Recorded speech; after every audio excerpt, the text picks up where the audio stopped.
Beats.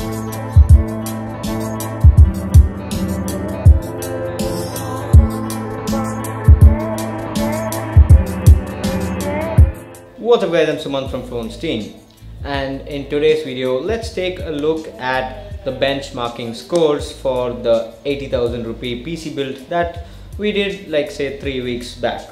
Yes, it has been a long time since, and I've not posted a video ever since that video was uploaded, but I'm sorry for that. But anyways, in this video, before going into the benchmark results, which are actually good, I am going to be addressing two things that you guys asked me. Number one, in 2017, why go with Skylake? Number two, why the 80,000 rupee cost? So let me address both. Number one, KB Lake is not a better improvement when considered to Skylake.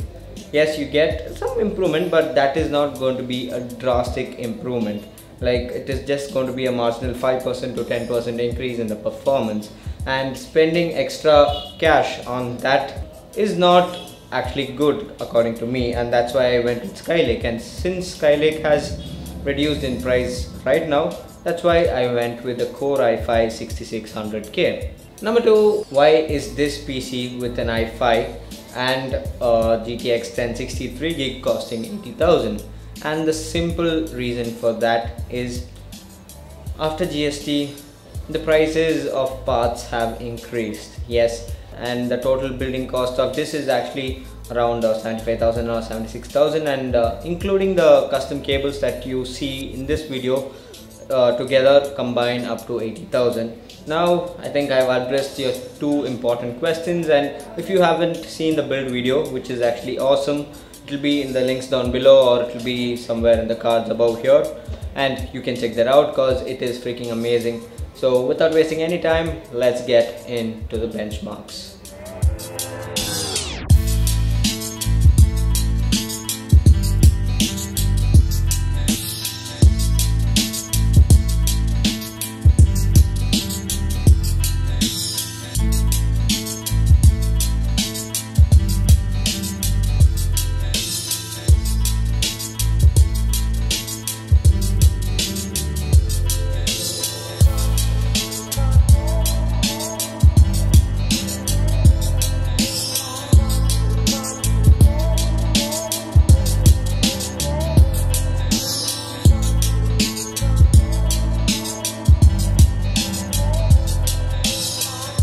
Now these scores were impressive, considering this is just a 3GB 1060, and with an i5 now you can achieve a lot in terms of solid gaming.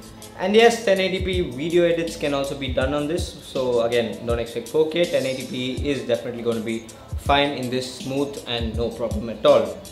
And if you guys are willing to build this PC, definitely go ahead. And if you want any other suggestions on what parts to pick, or if you have any other video suggestions on like maybe some price points on which I should suggest you a build guide, definitely let me know and I'll make that happen.